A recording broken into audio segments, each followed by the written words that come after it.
Like there's a greater impact that nonprofits think about in their storytelling. And so tying it back again to alumni, knowing where your clients are going and what they're doing years later, in part because of what you did, is a really powerful story. And who better to understand the current clients than former clients? And I think that's why keeping the data is so important.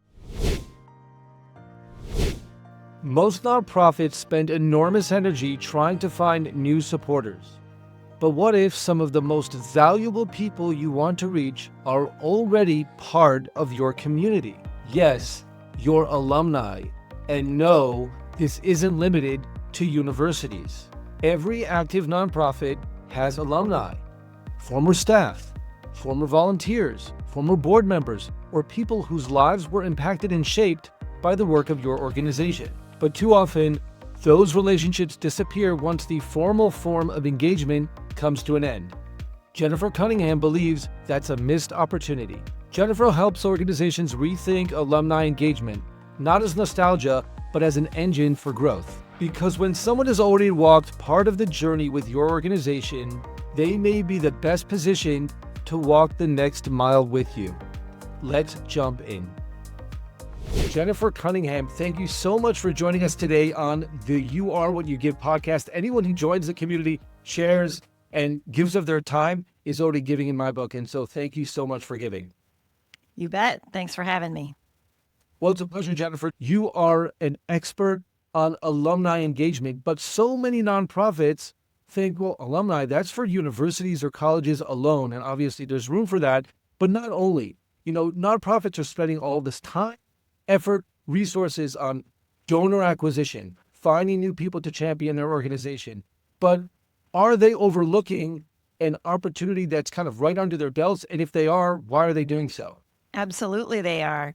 So alumni means a group of people who have a shared experience with your organization. So that can be former board members, that can be former constituents or clients or customers, that can be former staff, that can be, if say you're a summer camp, those can be former campers. Really, any person that has interacted with your organization before could be qualified as an alum.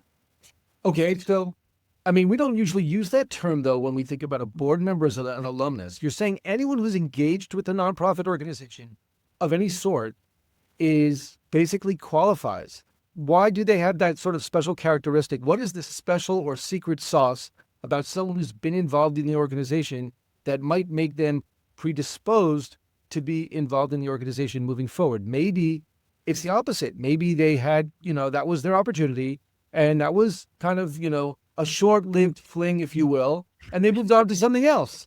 Why is this going to work? So a shared experience can bond people together. And if a volunteer, for example, has been very, very involved and knows the organization well, that means that they are probably predisposed to supporting you in the future, assuming that their experience was okay. So thinking about them as alums, they're insiders, and they're people who know you well, who you don't have to sell the organization to. You're already there. They're already a warm prospect for giving, or giving in a different way as volunteer leaders. Maybe they just want to be a volunteer, not a volunteer leader. So inviting them back to participate, again, as donors, as volunteers, is a great way to get them re-involved.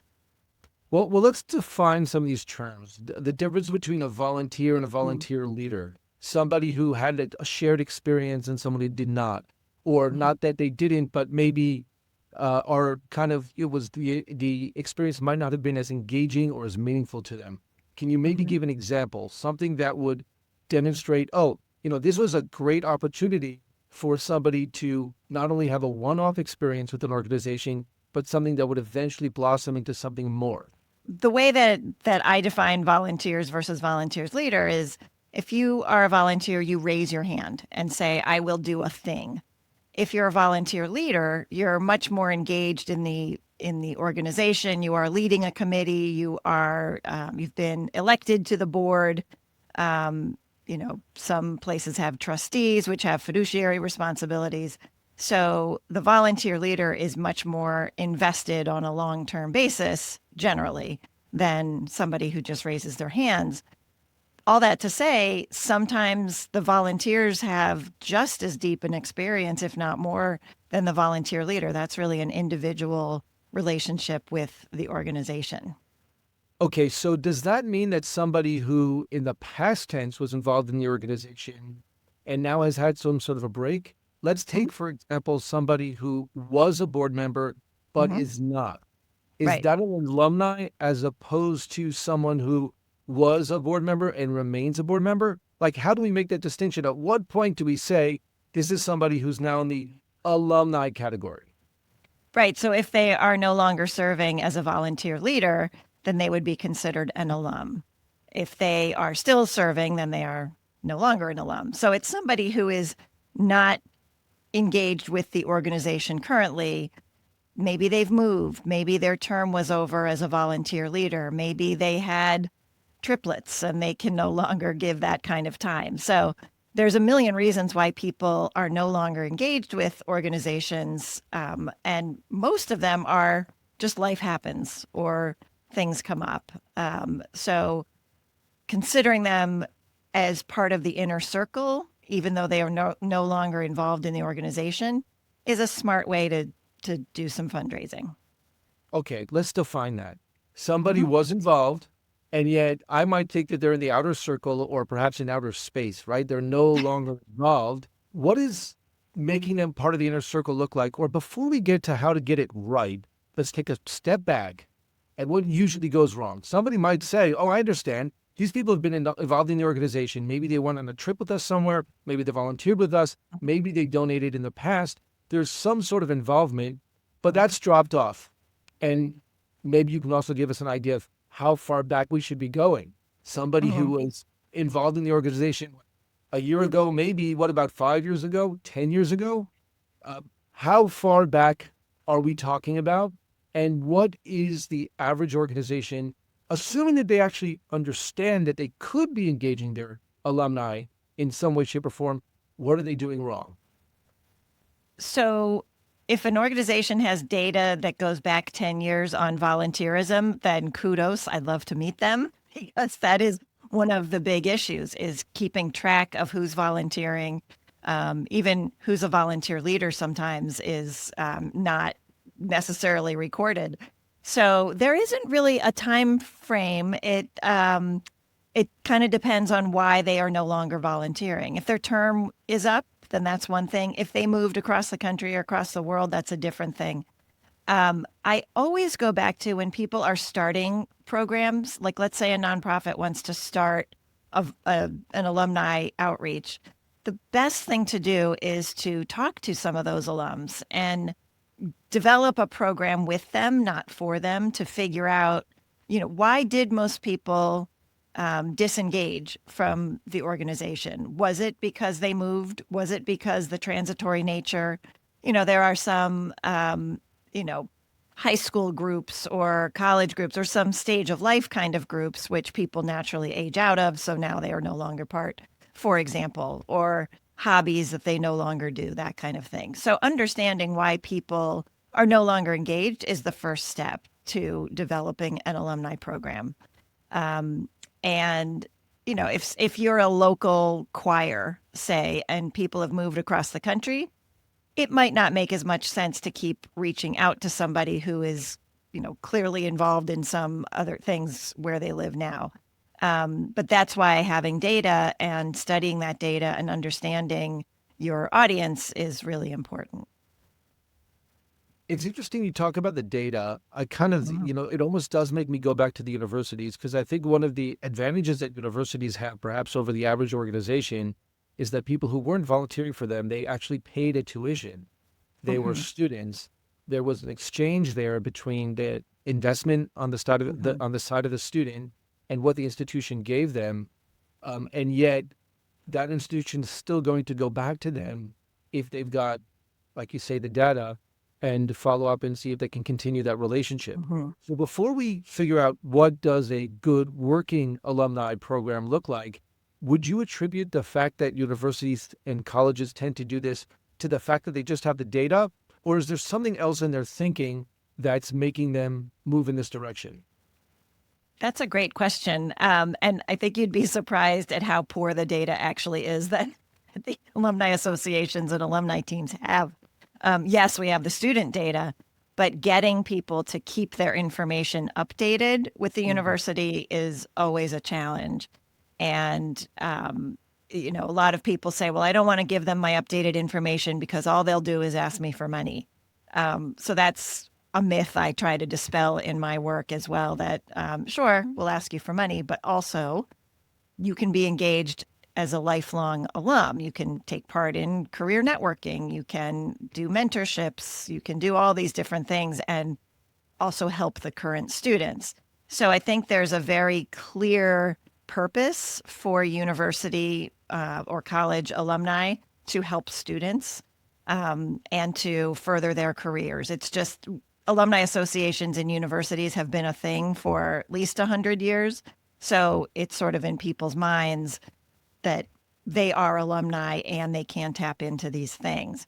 When you think about nonprofits, as we talked about, the word alumni doesn't come naturally. It doesn't make as much sense. They're not so clear on the value proposition for getting involved, or continuing to be involved with the nonprofit. So does the nonprofit, I mean, do you recommend that they use the term alumni? Is there a better term or Yeah. something that it can swallow more easily that will have the same effect, but maybe, kind of help them understand, like you say, the value proposition? I think the term alumni is pretty appropriate, and some nonprofits do. I'm a member of Rotary International, and I was an exchange student way back in the late 80s. And they actually have an alumni program for people who went abroad like me and were Rotary Peace Fellows and a lot of different Rotary programs. So to them, having an alumni association, if you will, for former exchange students can help their membership these days. I'm living proof of that. They solicit donations for ending polio, that kind of thing. So Rotary is one. Teach for America does an amazing job with its alums who were teachers for a couple of years as college graduates. And now a lot of those people are senators and superintendents. And so they ask their alumni to lobby on behalf of education and those kind of things. So, especially when a nonprofit has a purpose like the two I just mentioned, thinking about alumni is actually a nice shortcut for how do we get people who care about the organization or cared about it at one point re-engaged.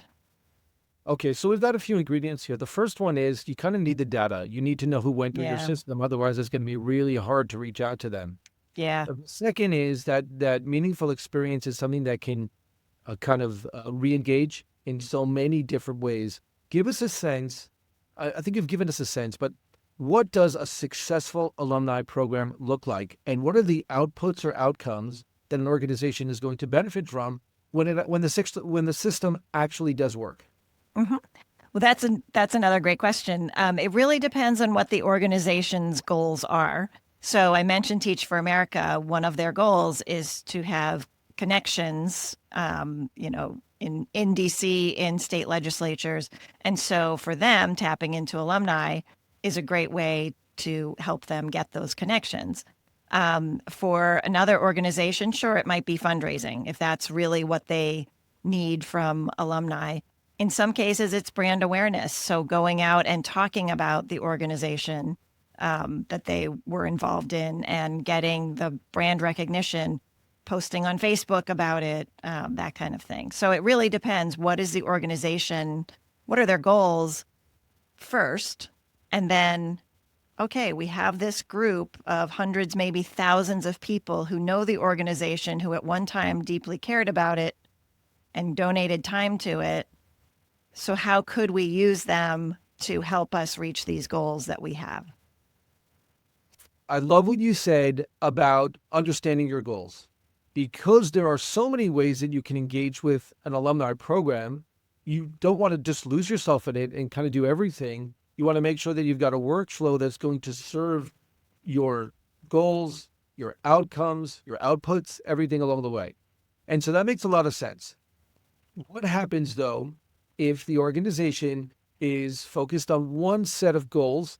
Maybe they want to diversify into others. Would you recommend that we say, okay, an alumni program, or perhaps the person managing the program or the team that's managing the program should always look to do as many things as possible? Or is it really about the laser focus? It's about the laser focus. I think one of the ways that, well, any programming in a nonprofit or a university can go sideways is if you don't have a purpose to the activities you're doing. And we see this in universities with a lot of happy hours. Oh, people just love to get together. Well, that's okay. And I encourage that. However, how much staff time is that taking? Because staff time is precious. And also, so you got all these people together. Now what? So if you have a purpose, if you get people together at a happy hour and then you contact them afterwards and you follow up and you say, okay, here's what we really need, from you for this organization, then I'm all for the happy hour. That's happy. But if there's no purpose, if there's no follow up about for those people that attended, it's great that you got them together. It's great that they're reconnecting with each other. But then what? So reconnecting with the organization is what's really important.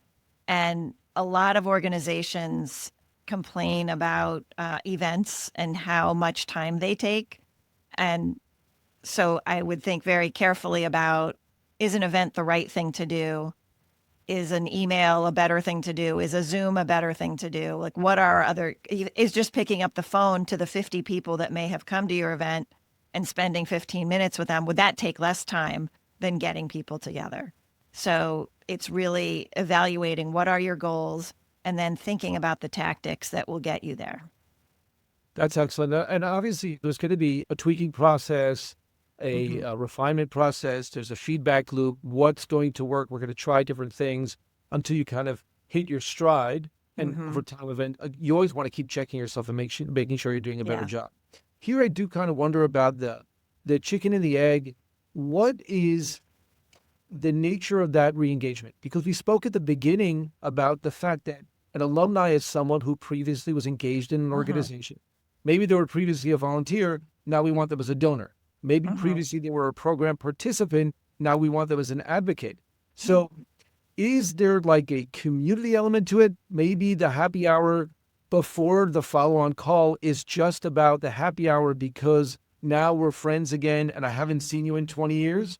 Or is the program supposed to be very direct, just like the work process should be laser focused, that the program should be focused? It's yes, yes, and yes. It All can of the be. above. So I'm actually putting together a little gathering for former Rotary Exchange students in my area because that shared experience, even though we didn't go at the same time or, to the same countries, that shared experience was such a huge part of all of our lives that getting together makes sense. I really want to meet these people and hear what their experience was, see what they're doing now. And sure, get them to join Rotary if that's, if they're so inclined. But there are other programs where maybe that shared experience isn't so strong, in which case gathering people may or may not be the best avenue for that. I mean, these days with the epidemic of loneliness and all of that, people wanting to feel like they belong to something, gathering people is not a terrible idea anyway, even if they don't know each other. But then I go back to event strategy and what is the purpose of the event? Can you have a host? Can you do things during the event that make people feel comfortable, that make it more than just sort of a mix and mingle and let's have drinks together, but have a purpose for the event? Talk about the organization today and how it's changed and really be thoughtful about why you're bringing the people together and then host them well. Those are all excellent points on event strategy. I also wonder, how do you draw people out when we're all on our Mm, screens? yeah. And yes, there's loneliness, but people have become complacent with that loneliness. Hmm. I don't know if they're okay about it or not, but Yeah. oh, get out of the house. I already went to work today and I've checked out, and that's it. Hmm. I'm done. Yeah. How do you hook people on the event attendance? Hmm. The purposing of the event is a great way to do that. A lot of people these days, if you just say, come to a happy hour and mix and mingle, and especially for introverts who are like, oh God, that's a nightmare. I'm not going to do that. Um, that kind of event has a tougher time attracting people than something where you say, here's the agenda, where you have somebody reach out and say, I will be here. It sounds like a little thing, but having a see who's coming list is really helpful to show people who else is going to be there. Are these people that I want to get a babysitter for, is this worth putting on my hard pants after a day of work at home? Um, so there are a lot of event techniques that you can use to make people really, really want to come. And it doesn't have to be a fancy speaker or a fancy location, but just kind of guiding them and leading them and saying, here's what to expect when you get here. You will have a friend when you arrive. Here are the people that are coming. You have name tags, just really set people's expectations that they will feel comfortable when they get there. We found in the university world that if the staff actually reaches out individually, we mostly invite people by mass emails because that's efficient. But if the staff reaches out and says, hey, Avi, I really want you at this event. I can't wait to see you. That personal outreach is also very effective. Hmm. For sure. I think that's where you want to find also peers. You know, I'm always Hmm. Yeah. I'm always looking at things like, your LinkedIn, it's at your feed, then the institutions where you studied. Oh, and so, this person, or you're Yeah. only X number of degrees of separation because you studied the same institution. I Hmm. mean, we were 10 years apart, totally different departments. There's Yeah. no way I ever met this person in my life. And yet there's something in that. Oh, I guess we Yeah. share a little something. I Yeah. also think that there's something different. I mean, I've studied at post, uh, multiple academic institutions, Hmm. 3 universities, a seminary. I even have a group of alumni from my Army experiences. Hmm. And I think that the places where I was most intensely engaged, I'm most likely to respond or to have the approaches to me Hmm. resonate. Have you Yeah. found some sort of, I don't know, formula, some way of Hmm. addressing, the difference between the transient Yeah. alumnus versus the more entrenched? I guess maybe that's one of the advantages again that the universities have. These people have spent years of Hmm. their Yeah. lives with others there. Yes. Yes. And side note, it also matters if it was your graduate program or your undergraduate program. Graduate students, graduate alums tend to be very focused on their advisors and their departments and saying, "Oh, come to our homecoming." They're not that interested in that. So for them, especially if a department head calls them and says, "Oh, we would love for you to come join us at this, lecture or whatever," they're much more likely to come. Um, One thing that has been effective too is if, for example, current board members or current volunteers call the former board members or former volunteers and say, you know, we had this shared experience. So I think the closer you can get to having the person that's reaching out be part of that shared experience, whether it's at the same time or, as you mentioned, different majors, the better. Right. Well, I guess the question then becomes, because there's so many different moving parts to this, it can be Hmm. overwhelming to just say, Yeah. oh, well, we've been overlooking our alumni possibilities, capacity. Let's get into it. Where does a nonprofit start? So there's back to that data and back to the goals that they're looking at. For some nonprofits, it may not make sense, or there may be, for example, privacy reasons why they don't have former clients people that they serve coming back to advocate for the organization. That's why I urge people to keep track of their data pretty carefully and keep, you know, put everybody on the newsletter list and, have somewhere where people can update their own information so that when your former board member drops off, even if they're not donating anymore, they're still getting information from the organization and they still have a place where, oh, I just changed jobs. I'm going to update my contact information or whatever. So those are a couple of ways that they can start is to make it easy to update contact information and continuously keep anyone involved in the organization on your newsletter list. Got it. So, I mean, that's a great place to start. Basically, if you haven't done it until now, there's no Hmm. time like the present. It's time to Right, start getting that in order. right. And another thing, I've been working with a couple of clients who are just starting these things and they don't have lists of former people handy. And so I said, well, just start, just put it in a Google sheet if you don't have a database yet.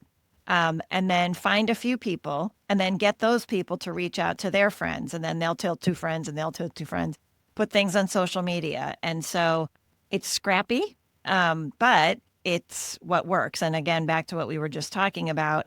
If I heard from a former, board member or classmate to say, hey, we're starting this alumni organization. Do you want to be in? Yeah, sure. I'll give you my information.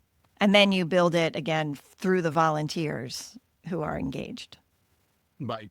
Well, it definitely sounds involved, but it also sounds like it's within reach because, after all, Mhm. you're reaching into what the organization already has, the human Yeah. capital that is already Yeah. present in that organization. You're just digging a little deeper and being more aware. And it almost seems like it's a waste not to do it, Hmm. right? It's Yeah. like, almost a no-brainer. I understand it's more time and effort, Yeah. and I assume there's got to be a project manager who's taking care of this. Who in the organization usually assumes this responsibility? Is it a department, or if it's a smaller organization, is it an individual? It's really all over the board. It really, again, depends on the goals of that organization and who would benefit the most from having alumni engaged. Um, yeah, really, it's all over the board. Sometimes the marketing folks, because they're managing a Facebook page and they can, that's an easy way to outreach to people. Sometimes it's the, people who are in charge of the emails. Sometimes it's people in charge of events. So it's really all over the map. Um, and I do recommend, when an organization is starting this, do make it part of somebody's job description so that one person wakes up thinking about it every day. And then as it grows and you try things and see if it's successful, then perhaps even hiring a alumni engagement manager, which a lot of nonprofits do. And I'll put in a plug now too for the fractional model, where you could hire somebody, and I do this, but there's a lot of other people too, where they come in and for the first 6 to 8 months, they get the program up and running. And then again, you see if it's successful. And if it is, then you give it to a full time staff member. Got it. That makes a lot of sense. Jennifer, I have a curious question. I spend Yes. a lot of time speaking with people about the kind of giving that they do, whether it's Hmm. on the kind of the beginning of the spectrum, which is that person, a philanthropist of either of their time, their talents, their treasures, or what I call the impact agents, all the people in between that are going to connect that initial giving with the target audience, with the beneficiaries. Hmm. But rarely do I spend the time speaking to the beneficiaries, often because it's so sensitive. And Hmm. yet I kind of wonder, in this context, have you seen examples where the beneficiary, someone who benefited from a program or Hmm. benefited from some sort of giving, then turns around and becomes an activist or Hmm. an alumni who's going to be a champion of that organization? In universities, we see it all the time. Scholarship recipients who, I mean, the impact of somebody getting a scholarship isn't just, oh, I got tuition and I graduated. It's, I graduated, I became, let's say, a dentist, and then I went back to my hometown, and now I can provide services to a town that didn't have a dentist within 50 miles. So the impact of giving to scholarship, for example, is you can affect entire villages or, cities. Um, and we often see people who received scholarships then give back and say, because donors gave so much to me, now I want to give back. Um, we also see, people who were clients of, who received food, for example, and now are back on their feet. They now give back. There's an example here where I live, where it's a place for veterans to go that have PTSD and that are struggling and addiction and that kind of thing. They go live at this house, and once they recover, so many of them end up giving back and helping the new veterans that are coming in, and raising money and that kind of thing. So I think a lot of people who receive help from a nonprofit, once they're back on their feet and don't need that help in that way anymore, they are so grateful, and they see the impact of what just a little bit of compassion and, the, a little bit of care goes such a long way. And then they want to pay it forward. I think it's a great way of looking at things. I'm reminded as a throwback to the very first episode of You Are What You Give. It was aired on Thanksgiving, and we Mhm. interviewed Rob Adams, who founded an organization called Thanksgiving Heroes. Mhm. Rob himself grew up not with a lot of food, and Mhm. his story is just so amazing. And it started with a promise when he finally saw, for the first time in his life, a fully stocked refrigerator Mm. on Thanksgiving. He told his mother he was going to pay it forward when he had the opportunity.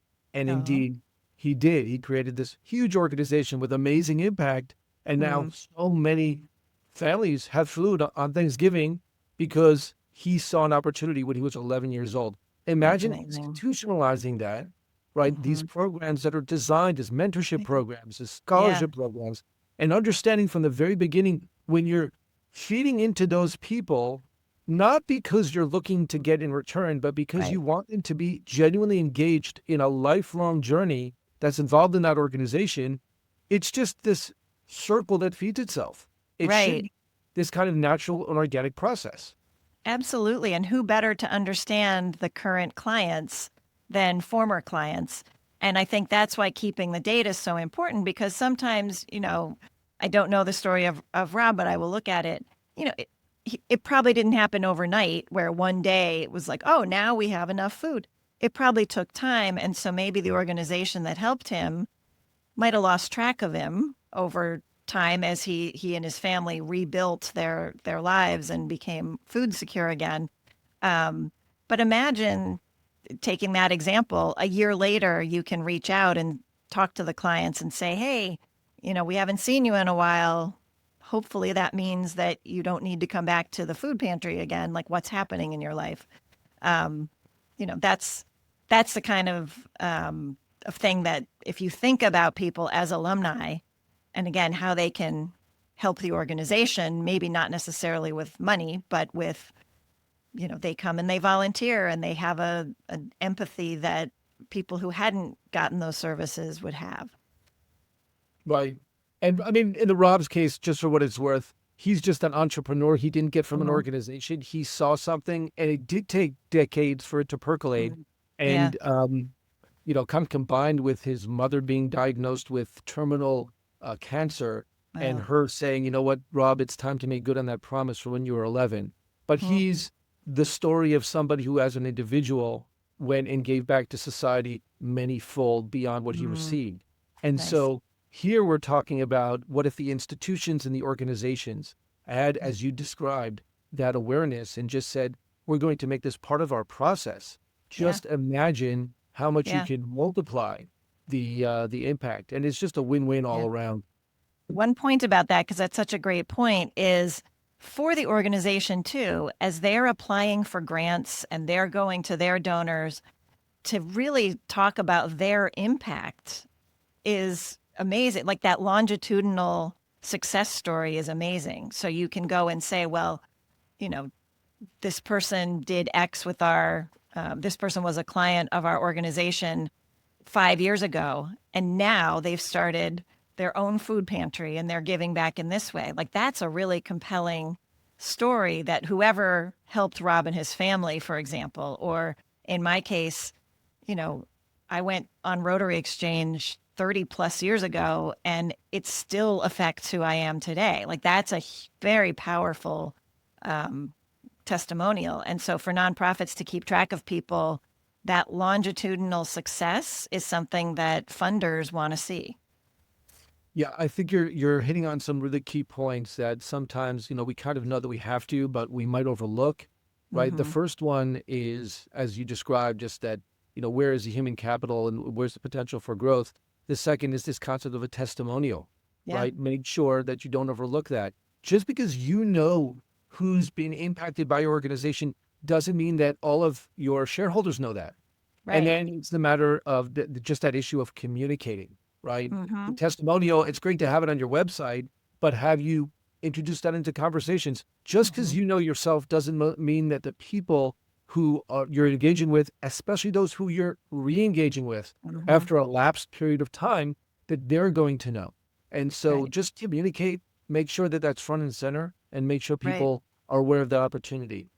The storytelling and the difference between, an output. Oh, we fed 1,000 people last year. Well, that in and of itself is great. But then imagine you could say, you know, 2 years later, 500 of those people are now back on their feet. They have jobs. They graduated from high school and they're going on to college or they're doing whatever. Like that is impact.